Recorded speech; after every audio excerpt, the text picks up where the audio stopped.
I have no father. Welcome to World of Monsters, Gods and Goddesses and Deities. I'm Monster Master Arthur, and today we discuss Loki, or also known as Lopter, and other similar sounding names.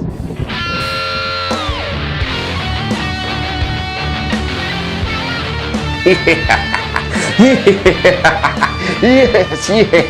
That was my very stereotypical representation of Loki.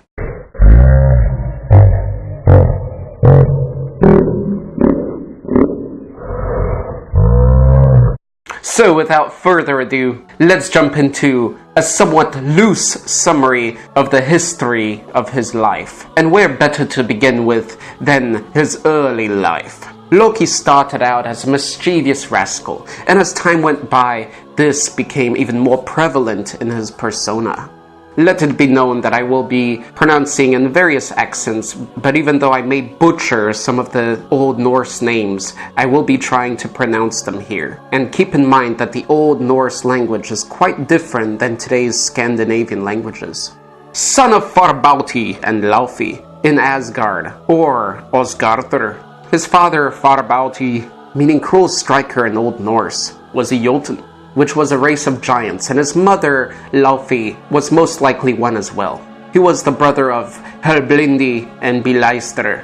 Much about the ancient family is to this day unclear. In a sense, he was an anti-hero, as he did use his trickery to aid the other gods. But more often than not, he created endless troubles for all. So let's take a look at some of Loki's adventures and tales. He led a mischievous love life, he had multiple affairs, and even gave birth in animal/female form. You see, when a brick mason demanded an unreasonable price for building Asgard's walls, or Osgarður's walls, he demanded the sun, moon, and Freya, the goddess of love, war, and sorcery. Loki made him a deal to build the wall in 6 months, and thinking that the mason would surely fail, made him an offer of completion in 6 months. The other gods approved of this, of course, all except for Freya. As the mason neared completion, the gods started to threaten Loki. It seemed that the mason was going to succeed. In fear, Loki changed into a mare, a female horse, and seduced Spaldirfari, the mason stallion, away from his master. This greatly slowed down the mason's building progression, and the union of Loki and Spaldirfari, the two horses, created Sleipnir, an 8-legged steed, later to become Odin's mount. That's a sample of some of the weird things that come about when shapeshifted beings breed with other creatures.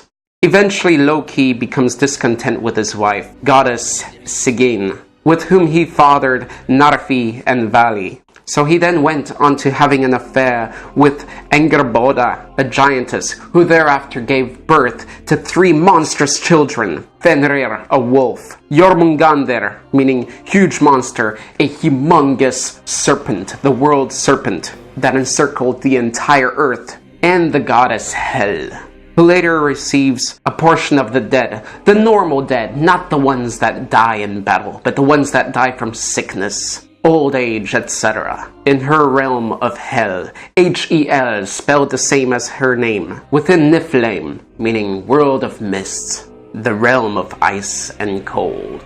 So throughout the many tales involving Loki, his persona is revealed to be dishonorable, cowardly, more and more so until his latest malevolent act. Balder, or Baldur, a god loved by most, a son of Odin himself, who even emitted light along with his other wonderful attributes of joy, purity, innocence, peace, and reconciliation, held the unfortunate prophecy of an early death. Frigg, his mother, secured promises from all living things to never harm her son, except one, the mistletoe. Loki, finding this out, constructs a mistletoe spear and instructs the blind god Hod, or Hodr, to throw it at Balder. Hence Loki indirectly killing Balder. Loki probably even persisted to keep Balder in Hel, the realm of the dead, even though advances were made of bringing him back to the living. Loki was then chased away by Thor, who threatened to smash his head with his mighty hammer. and then only later to be found and bound to a rock by the entrails of his son Narfi, who had been killed by his other son Vali after being transformed into a voracious wolf. A venomous snake was placed above Loki that would drip venom onto his body, causing Loki great pain. His faithful wife, Sigyn, would try to help by collecting it into a bowl, but every time she walked away to empty the bowl, the venom would drip onto him, causing him to writhe painfully, which created earthquakes. And there he lay until Ragnarok, the destruction of the world. Factions. What factions did Loki have? God of trickery and mischief, also known as the God of Fire. The true God of Fire? No, not a god of literal fire, but the god of the personification of fire. Fire personified. His relationship among the gods was a dwindling spiral, ending with only his wife Sigyn's continued loyalty despite his numerous affairs. Not all evil, Loki was indeed nihilistic. He ignored the gods and strived to overcome them and what they stood for. Abilities and appearance, this should be interesting. Extreme shapeshifting. When I say extreme shapeshifting, we're not just speaking of shapeshifting into beasts of similar size, but we're talking the ability to change sex and size completely. Loki has been known to appear as a fly, a salmon, a seal. And yes, that's right, I said a fly. So what are the limitations of his shapeshifting abilities? Manipulation, of course, his mental craftiness, which leads to his trickery and his reputation as the trickster. He has been described as pleasing and handsome, illustrated with blonde to dark hair, and quite often with a beard. He was a giant and, well, arguably a god. Representation. So what did Loki really represent? This is not easy to decode, as much of the mythos has been lost, and what is left is still quite debatable. In the ancient days before the takeover of Christianity, wrong and right, good and evil was not as clear-cut. Loki represented those opposing intentions that would appear very contrasted to the attributes of, say, Thor, who had a very righteous presence. A more primitive representation of the chaotic side of the polars, or more complex to the later introduction of the totally evil devil? Loki can remind us that everything, even irreverence, something of unimportance, is ultimately worthy of reverence and respect.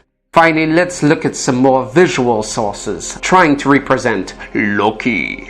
Aside from Loki's appearances in Marvel's Thor, The Avengers, and 2011 Almighty Thor, there may be a better historic representation within Hercules' The Legendary Journeys. And there's also a small glimpse of the representation of Loki in the 1994 The Mask. Yes, the mask was of Loki himself. And should we even mention The Mask Part 2? Alright. Thank you for watching this episode, this first episode within the Gods, Goddesses, and Deities playlist on the World of Monsters channel. I'm Monster Master Arthur. Please do let me know what deity, god, or goddess you would like me to discuss next. This has been Monster Master Arthur. Thank you for watching.